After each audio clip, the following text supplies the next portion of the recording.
찬양 감사합니다. 우리를 찾아오신 주님께 감사의 찬양을 드렸는데 우리에게 오신 주님의 은혜가 우리에게 있어 오늘도 말씀으로 우리를 축복해 주시죠. 함께 말씀 봅니다. 마태복음서 2장 2절 말씀입니다. 마태복음서 2장 2절 말씀. 유대인의 왕으로 나신 이가 어디 계시냐? 우리가 동방에서 그의 별을 보고 그에게 경배하러 왔노라 하니. 아멘. 마태복음 2장 2절을 봉독해 드렸지만 1절부터 12절을 보겠습니다. 왕으로 나신 이가 어디 계시냐? 라는 제목으로 함께 말씀을 나눕니다. 오늘 우리 본문을 읽으면 그 내용이 물음과 그에 대한 반응으로 구성되어 있다는 것을 발견하게 됩니다. 먼저 유대인의 왕으로 나신 이가 어디 계시냐라는 물음이 있었고 뒤이어 이에 대한 반응이 나왔습니다. 이 반응은 크게 두 가지로 볼 수 있는데 헤롯 왕과 온 예루살렘의 반응이 첫 번째고 두 번째는 대제사장들과 서기관들의 반응입니다. 이 반응이 참 중요해 보입니다. 이 반응에 따라 저들의 운명이 결정될 겁니다. 그것은 오시는 이가 구원할 자이시기 때문입니다. 백성을 구원할 자가 왕으로 임하십니다. 백성은 왕으로 오시는 이에게 어떻게 반응할 것인지를 결정해야 합니다. 이 반응은 단적으로 신앙의 여부 혹은 그 상태를 말해줍니다. 신앙은 반응하는 것입니다. 이 반응하는 것으로 내 신앙이, 내 믿음이 드러나게 됩니다. 오늘은 본문에 나오는 그 두 가지의 반응을 살피면서 왕으로 오시는 이에게 어떻게 반응해야 하는지를 알아보도록 하겠습니다. 자, 첫 번째 반응은 소동이었습니다. 그때 왕으로 나신 이가 어디 계시냐, 어디 있느냐라는 말을 듣고 헤롯 왕과 온 예루살렘이 소동했습니다. 자, 본문 2, 3절입니다. 유대인의 왕으로 나신 이가 어디 계시냐? 우리가 동방에서 그의 별을 보고 그에게 경배하러 왔노라 하니 헤롯 왕과 온 예루살렘이 듣고 소동한지라. 자, 여기서 소동이란 말은 타라소라는 단어로 혼란에 빠뜨리다라는 뜻입니다. 이 말이 수동태로 쓰이면 외부적인 요인에 의해 불안하고 두려운 일이 발생하게 된 것을 의미합니다. 또 개인적인 감정의 흥분이나 공동체의 혼란 같은 동요의 상태를 표현하는 것에 비유적으로 사용되었습니다. 자, 예를 들면 본문이 속한 그 마태복음서의 14장에서 예수님이 물 위로 걸어오시는 것을 보고 제자들이 놀랄 때 이 타라소라는 단어가 쓰였습니다. 제자들이 그가 바다 위로 걸어오심을 보고 놀라 유령이라 하며 무서워하여 소리 지르거늘. 제자들이 유령이라 하며 무서워하여 소리 지를 때 그것을 놀랐다라고 말하는데 그때 제자들은 엄청난 심적 쇼크 상태를 경험하게 되었습니다. 타라소, 즉 외부적인 요인에 의해 몹시 놀라 불안하고 두려운 일이 발생하게 된 겁니다. 자, 본문에서 헤롯 왕과 온 예루살렘이 타라소, 즉 소동하였는데 이는 왕의 출현을 알리는 동방으로부터 온 박사들의 말을 듣고 일어난 반응이었습니다. 이들은 그때 몹시 불안하고 두려운 감정적 동요를 겪게 되었습니다. 그때 헤롯 왕과 온 예루살렘은 유대인의 왕으로 나신 이가 어디 계시냐라는 말을 듣고 충격을 받고 큰 혼란에 빠지게 된 겁니다. 헤롯 왕과 예루살렘이 듣고 소동한지라. 이들이 소동하며 동요하였습니다. 자, 그래서 궁금해집니다. 헤롯 왕과 온 예루살렘은 왜 불안하고 두려워했을까요? 왕으로 나신 이를 찾고 있는데 왜 저들이 요동하게 되었을까요? 그것은 저들의 위기의식의 반영이라고 볼 수 있습니다. 저들은 왕으로 나신 이를 자신의 왕권에 대한 위협으로 받아들였습니다. 그래서 저들이 타라소, 즉 소동한 겁니다. 자, 본문을 보면 헤롯을 왕으로 소개합니다. 헤롯은 안토니우스에 의해 왕으로, 유대의 왕으로 임명된 자였습니다. 그는 헤롯 대왕이라고 불렸지만 치명적인 약점이 하나 있었는데 그가 정통 유다인이 아니라는 겁니다. 그는 에돔 출신이었고 혈통으로 보면 반쪽 유다인이었습니다. 헤롯은 이런 자신의 약점을 보완하기 위해 유다 하스몬 왕가의 미리암 1세와 결혼해서 인척관계를 맺었습니다. 뿐만 아니라 그는 유다인들의 환심을 사기 위해서 무너진 예루살렘 성전을 재건하였습니다. 그는 왕권에 집착하였는데 그는 왕권에 집착하면서 도전하는 그 모든 세력들을 이제 숙청하기도 했습니다. 멀쩡한 대제사장을 죽이고 자신의 친인척들을 죽인데 사위, 장모, 처남 그리고 아내와 그리고 아들들까지 다 죽여버렸습니다. 이렇게 그는 왕권에 집착하는 모습을 보였습니다. 그러다가 이제 옥타비아누스가 자신을 후원하고 지지하던 안토니우스를 물리치고 로마의 황제가 되면서 그가 아우구스투스라는 존칭을 얻게 되었을 때 그가 왕권을 잃을 위기에 처하게 됩니다. 하지만 그는 정치적 외교적 수단을 발휘하면서 아우구스티누스로부터 왕권을 보장받았고 거기에 자신의 지배력이 미치지 못했던 그 지역까지 선물로 덤으로 이제 받게 되었습니다. 그래서 그가 여전할 수 있었고 그가 이제 대왕이라고 이제 불리게 되었습니다. 하지만 그가 대왕이라고 불렸지만 실상은 로마 황제의 허락하에서 일정 지역을 다스리는 군주급의 그냥 분봉왕 정도였습니다. 그래서 그는 늘 황제의 눈에 들어야 했습니다. 그래서 친로마 정책을 펴했죠. 그렇게 건축을 많이 하면서 로마 황제에 바치기도 하고 로마 황제의 이름을 붙여 그것을 부르기도 하면서 그렇게 친로마 정책을 폈습니다. 반면 그는 이방 이두메 출신이라는 꼬리표를 떼기 위해서 늘 유대인들에게 잘 보이려고 환심을 사려고 노력을 참 많이 했습니다. 그는 왕이었지만 큰 불안 요소를 안고 있었고 그리고 그 왕권을 유지하기 위해서 무척 애써 노력했던 그런 왕입니다. 그는 그렇게 여러 가지 어려움과 힘든 시기를 만나면서 더욱더 자신의 왕권에 이제 집착하게 되었고 항상 눈을 부릅뜨면서 자신에게 반대하고 위협이 되는 그 세력들을 이제 단호히 물리치면서 왕권을 유지했습니다. 이런 배경하에 동방에서 이제 박사들이 예루살렘에 이르렀던 겁니다. 그들은 유대인의 왕으로 나신 이가 어디 계시냐 하고 물어왔습니다. 이 말을 들은 헤롯은 아연실색하게 되었습니다. 유대인의 왕으로 나신 이가 어디 계시냐?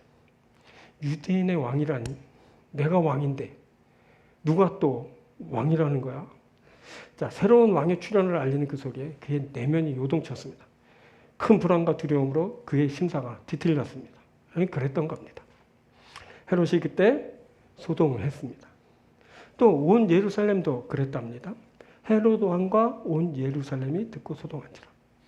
온 예루살렘이 듣고 소동했습니다. 자, 여기서 말하는 온 예루살렘은 그 예루살렘이라는 지역을 말하기보다는 그 지역에 거하는 사람들을 말하는 겁니다. 그때 온 예루살렘에 거했던 사람들이 몹시 불안하고 두려운 그 감정적 동요를 이제 겪게 된 겁니다. 저들에게 큰 혼란이 야기되었습니다. 자, 이 역시 왜? 라는 질문을 하게 됩니다. 왜 예루살렘 사람들이 요동하게 되었을까요? 자, 이들은 그 이스라엘의 수도 예루살렘의 사람들입니다. 이들의 중심은 왕족이고 귀족입니다. 그렇지 않아도 이들은 이스라엘의 중심 세력을 형성하고 있었던 그런 사람들입니다. 이들에게도 거의 소멸되었지만 나름 왕권이 있었고 왕권과 같이 누리던 그 특권이 있었습니다. 그때 이들은 헤롯에게 빌붙어서 특권을 누리고 있었습니다. 그런데 왕이 나셨답니다. 이게 왕이라고요? 그것도 유대인의 왕이랍니다. 유대인의 왕이 나셨답니다. 자신들이 유다 왕족인데 자신들이 모르는 그 유다의 왕이 나셨답니다. 이들은 그 왕의 출현을 몹시 불편하고 불편해하면서 그 소동하는 그런 상태를 이제 만나게 되었습니다. 자, 그동안 헤롯에게 빌부터 누리던 그 모든 것에 지장이 생겼습니다. 그 누리던 모든 것을 잃을까봐 전전긍긍하게 되었습니다. 순간 그렇다면 하고 저들의 머리가 이제 빠르게 돌아갑니다. 저들이 앞으로 어떻게 처신해야 할지 생각이 많아졌습니다. 자, 저들에겐 불안하고 두려운 이제 동요가 일게 되었습니다. 이때 큰 혼란이 야기된 겁니다. 자, 그랬습니다. 그때 헤롯과 온 이스라엘은 왕으로 나신 이를 자신의 왕권에 대한 위협으로 받아들이면서 자신들의 왕권에 대한 큰 위기의식을 이제 갖게 되었습니다. 자, 보니까 근데 이것이 인간입니다. 인간은 자신이 왕이라고 생각하며 살아갑니다. 인간은 자신이 왕권, 즉 주권을 행사하며 살길 원합니다. 그래서 이들은 자신의 주권을 침해하는 그 세력에 대해 민감하게 반응하고 그 주권에 해를 받게 되면 큰 소동이 일게 되는 겁니다. 이들에게 다른 왕의 출현이 좋게 보일 리 없습니다. 자신의 왕권을 잃을까 봐 불안해하고 이제 두려워하게 되는 겁니다. 그런데 알고 보면 그 인간의 실상은 자신의 왕권을 주장할 수 없는 그런 지경에 이르고 있습니다. 이미 인간은 오래전부터 자신이 아니라 다른 왕을 이제 섬기고 그의 지배를 받고 살아가고 있습니다. 다만 그것을 인정하지 않거나 이제 깨닫지 못할 뿐이죠. 자, 로마서 5장에서 바울이 그것을 말하는데 17절을 보면 이렇게 말합니다. 한 사람의 범죄로 말미암아 사망이 그 한 사람을 통하여 왕노릇하였은즉. 범죄하였을 때 사망이 사람의 왕노릇하게 되었습니다. 그리고 21절. 이는 죄가 사망 안에서 왕노릇한 것 같이 사망 안에서 죄가 사람을 장악하고 왕노릇하게 되었습니다. 자, 이렇게 사망이 왕노릇하였은즉 죄가 사망 안에서 왕노릇한 것 같이 사람은 사망과 죄 아래서 그것의 지배를 받고 있었던 겁니다. 그래서 바울은 죄와 사망에 붙들린 자신을 비참한 사람이라고 하면서 이 사망의 몸에서 누가 나를 건져내랴 하고 절규했던 겁니다. 자, 이것이 바로 인간입니다. 바로 이것이 인간의 현주소입니다. 인간은 왕권을 상실했고 죄의 노예로 사는 중입니다. 그래서 구원이 필요해졌습니다. 이들을 구원하시려고 구원할 자이신 예수께서 오신 겁니다. 구원할 자이신 예수께서 오실 때 그가 백성의 왕으로 오셨습니다. 자, 이 예수를 영접한 자들에게는 왕권이 회복되는 일이 있게 됩니다. 좀 전에 보았던 로마서 5장 17절입니다. 한 사람의 범죄로 말미암아 사망이 그 한 사람을 통하여 왕노릇하였은즉. 자, 잘 보십시오. 더욱 은혜와 의의 선물을 넘치게 받은 자들은 한 분 예수 그리스도를 통하여 생명 안에서 왕노릇하리로다. 생명 안에서 왕노릇하리로다. 사람이 범죄했을 때 사망이 왕노릇했지만 은혜를 입은 자들은 예수 그리스도를 통하여 생명 안에서 왕노릇하게 됩니다. 할렐루야. 생명 안에서 왕노릇하게 되는 겁니다. 자, 예수 그리스도를 통해서 생명 안에서 왕노릇하리로다. 그리고 21절. 이는 죄가 사망 안에서 왕노릇한 것 같이 은혜도 또한 그로 말미암아 왕노릇하여 우리 주 예수 그리스도로 말미암아 영생에 이르게 하려 함이라. 죄가 사망 안에서 왕노릇하지만 은혜가 왕노릇하게 됩니다. 은혜를 입은 자들이 이제 사망을 벗어나 영생을 얻습니다. 그동안 사망의 지배를 받고 그리고 사망의 종로를 타던 인생이 그것을 벗어나게 되는 겁니다. 그리고 이제 영생을 얻게 되는 겁니다. 자, 바로 이것이 예수께서 오신 이유입니다. 예수님은 이 세상에 오시면서 진정한 왕이 누구이신지를 알리셨습니다. 바로 예수께서 진정한 왕이십니다. 예수께서 구원자이신 그리스도이십니다. 이 예수를 왕으로 영접하는 자들에게는 소동이 필요 없습니다. 만일 소동이 있다면 거룩한 영혼의 떨림이 있을 뿐입니다. 이 떨림은 왕을 왕으로 대면하고 영접할 때 일어나는 그 환희의 전율입니다. 자, 여러분, 우리가 왕을 영접할 자들입니다. 우리가 얼마든지 죄를 떠치고 은혜 가운데 주 예수를 영접할 수 있습니다. 백성을 죄에서 구원하시리가 우리를 구원하여 주실 겁니다. 할렐루야. 우리는 이제 구원받은 백성으로 이제 하나님을 찬양하고 하나님의 영광을 이제 구하게 될 겁니다. 자, 누가 이 예수를 모신다고요? 바로 우리가 예수를 모십니다. 여러분, 우리가 왕이신 예수를 모십니다. 우리가 왕이신 예수님을 찬양합니다. 주께 모든 영광을 드립니다. 주께서 영광 받아 주실 줄 믿습니다. 자, 두 번째 반응은 방관이었습니다. 방관. 그때 그리스도가 어디서 나겠느냐라는 질문을 받은 대제사장들과 서기관들이 그랬습니다. 그들이 방관했습니다. 자, 4절부터 한번 봅니다. 왕이 모든 대제사장과 백성의 서기관들을 모아 그리스도가 어디서 나겠느냐 물으니 이르되 유대 베들레헴이오니 이는 선지자로 이렇게 기록된 바 또 유대 땅 베들레헴아 너는 유대 고을 중에서 가장 작지 아니하도다. 내게서 한 다스리는 자가 나와서 내 백성 이스라엘의 목자가 되리라 하였음이니라. 되리라 하였음이니이다. 자, 헤롯이 모든 대제사장들과 서기관들을 모았습니다. 헤롯은 그리스도가 어디서 나겠느냐라고 물었죠. 이에 대해 저들은 유대 베들레헴입니다 라고 답했습니다. 자, 이 대제사장들과 서기관들은 자신의 성경 지식이 탁월하다는 것을 그리스도가 어디서 나겠느냐라는 헤롯의 질문에 아무런 자료도 보지 않고 즉각 답함으로 증명해냈습니다. 유대 베들레헴입니다. 놀랍지 않습니까? 아무것도 보지 않고 그냥 즉각 답했습니다. 이들의 성경적 지식이 얼마나 탁월한지 이 질문을 예상하지도 못했을 텐데 그렇게 대답한 겁니다. 그런데 그걸로 끝입니다. 대제사장들과 서기관들인데 그리스도가 나셨다는 소식을 듣고도 아무런 반응을 내놓지 않았습니다. 그냥 입만 나불거렸죠. 유대 베들레헴입니다. 끝. 그리스도이신데 그가 오셨다는데 왜 이들이 아무런 행동을 취하지 않는 겁니까? 뭐라도 해야 되지 않습니까? 자, 요즘처럼 거짓 뉴스로 받아들인 걸까요? 동방에서 왔다는 그 박사들의 실체도 검증해야 되겠고 정확하게 어떤 근거로 그런 말을 하는지도 알아봐야 되겠고 그래서 그런 걸까요? 이들은 헤롯에게 그리스도가 베들레헴에서 나실 것이라는 소수만 제공하고 그냥 방관자의 자세를 취해버리고 말았습니다. 그리고 한 가지 더 베들레헴에서 나온 자가 이스라엘의 목자가 될 것이라는 정보도 주었습니다. 자, 이들의 말대로라면 그리스도가 베들레헴에서 나실 것이고 그 베들레헴에서 나온 자가 이스라엘의 목자가 될 것입니다. 그런데 정말 말뿐이었습니다. 이들 대제사장들과 서기관들의 그리스도는 선지자의 기록일 뿐입니다. 저들의 그리스도는 책 안에 갇힌 그리스도입니다. 저들의 그리스도는 저들의 머리 안에만 존재하는 그리스도입니다. 그래서 그랬던 겁니다. 그래서 저들이 말만 하고 아무런 행동을 취하지 않은 겁니다. 저들이 방관자가 될 수밖에 없었던 것은 저들의 그리스도는 책 안에 갇힌 그리스도, 자신의 머리 안에만 존재하는 그리스도이기 때문입니다. 대제사장들과 서기관들은 그리스도가 어디서 나겠느냐는 물음에 유대 베들레헴입니다. 그가 이스라엘의 목자가 될 것입니다 하고 즉각 답하는 그 성경 지식을 자랑했지만 그 지식에 응하는 행동은 하나도 취하지 못했습니다. 이들의 신앙이 지식에 머물러 있었기 때문입니다. 그래서 저들의 그리스도는 그냥 책에 갇힌 그리스도이고 저들의 그리스도는 저들의 머리 안에만 존재하는 그리스도였던 겁니다. 그래서 저들의 그리스도는 그 어떤 영향력도 행사하지 못합니다.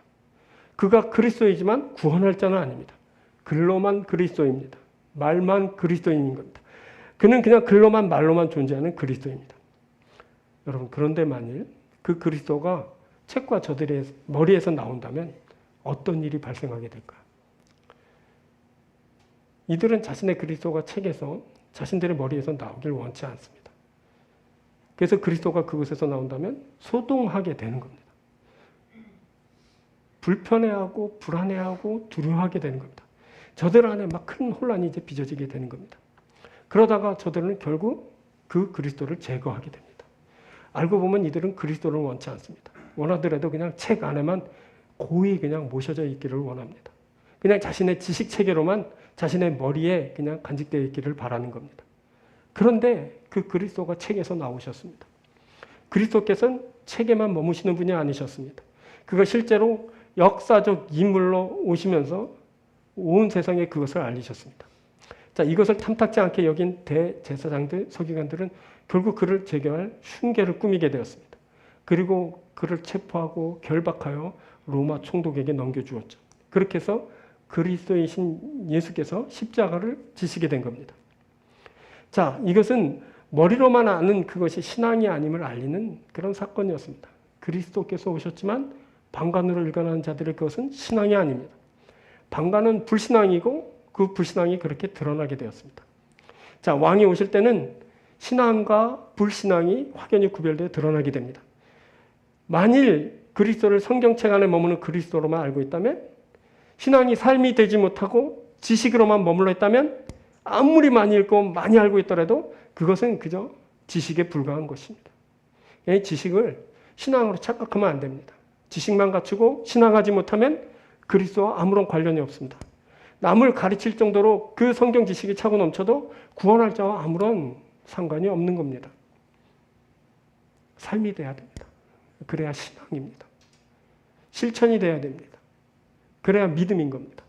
만일 삶이 되지 못한다면, 즉 실천이 없는 방관으로 일관한다면 그리스도께서 임하시더라도 그냥 지켜만 볼 겁니다. 그때도 지금도 앞으로도 그냥 나는 방관자이기 때문입니다. 자, 방관하는 자에겐 왕이 아무런 영향력을 행사할 수 없습니다. 내가 방관자라면 그가 내게 구원을 베푸시지 않는 겁니다. 그렇다면 메시아, 즉 그리스도가 무슨 소용입니까?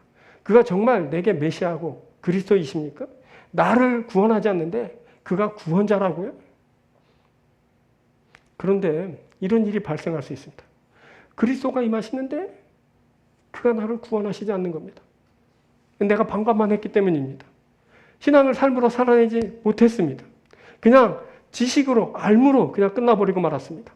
그 지식의 결론은 그와 내가 상관없다입니다. 방관자들.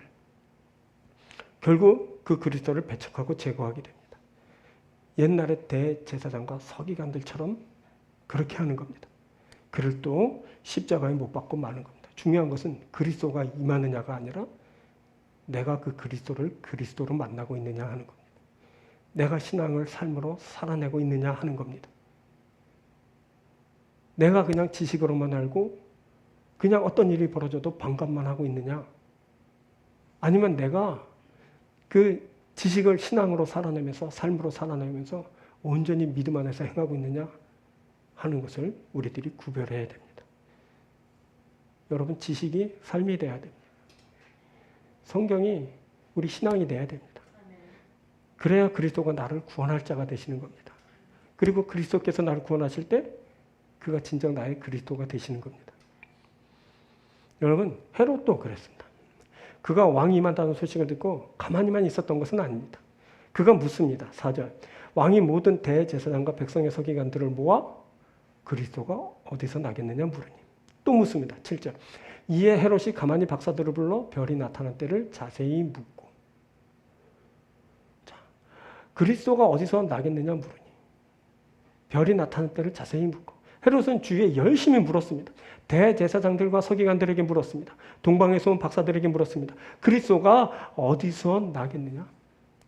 별이 나타날 때를 자세히 묻고 물었습니다. 그래서 그는 그리스도에 대해 어느 정도 지식을 갖추게 되었습니다. 하지만 그도 역시 거기에 그냥 머물고 말았습니다. 대제사장들 그리고 서기관들과 친분을 쌓으면서 성경 공부도 하고 예배에도 참석하는 모습을 보일 수 있지만 그래서 그것을 자신의 신앙이라고 착각할 수도 있지만 결국 그것은 신앙이 아니고 믿음도 아니고 구원도 이루지 못하게 하는 겁니다. 그것은 자신의 권력을 얻기 위해 취한 행동이기 때문입니다. 왕이 되려는 자들이 종교인과 친분을 쌓으면서 그것을 자신의 권력 창출을 위해 이용합니다. 이들은 예배도 드리고 성경 공부도 합니다.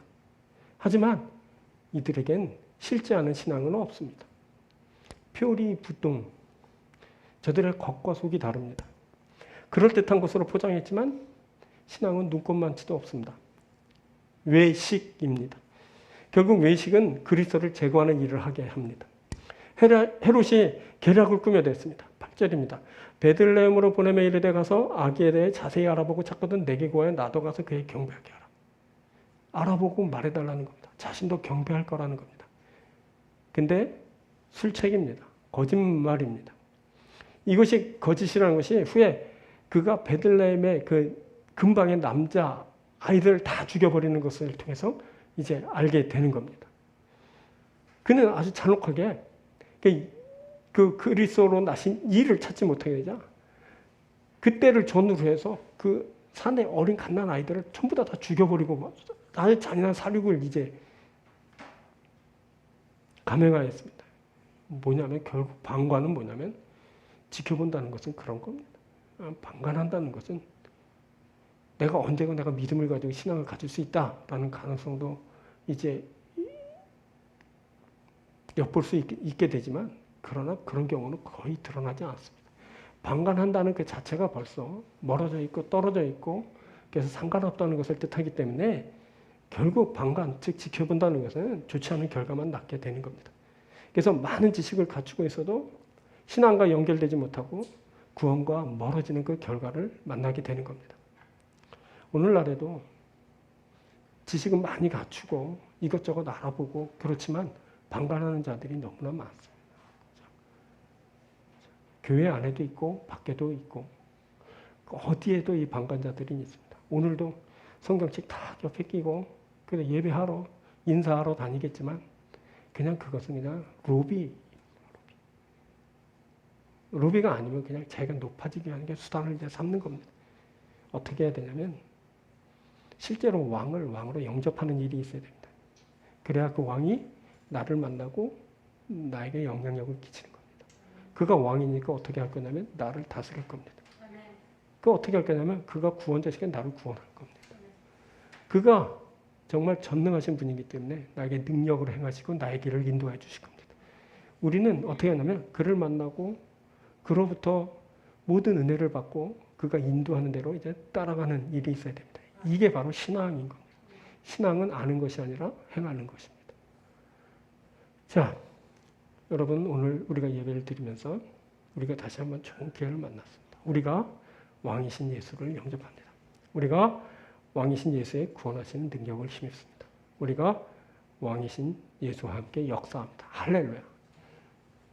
온전히 방관한 자세를 떠나서 주 예수를 만나고 그와 함께하는 역사가 있게 되길 주의 이름으로 축원드립니다. 자, 말씀을 맺습니다. 자, 오늘 이 말씀을 듣고 계신 대왕님들, 진정한 왕을 왕으로 모십시오. 왕권 교체를 이루십시오. 왕이신 예수께서 그의 왕권으로 여러분들을 다스리시도록 그분에게 자리를 내어드리십시오. 그때 우리가 왕의 백성입니다. 그때 우리가 그의 나라입니다. 여러분, 예수가 왕이십니다. 그분이 그리스도이십니다. 말씀은 오늘도 우리에게 왕으로 나신 이가 어디 계시냐라고 물어봅니다. 여러분, 왕으로 계신 이가 어디 계십니까?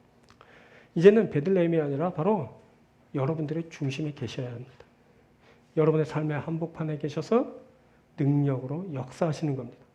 여러분의 영혼 깊숙한 곳에 계셔서 여러분들을 구원하시는 겁니다.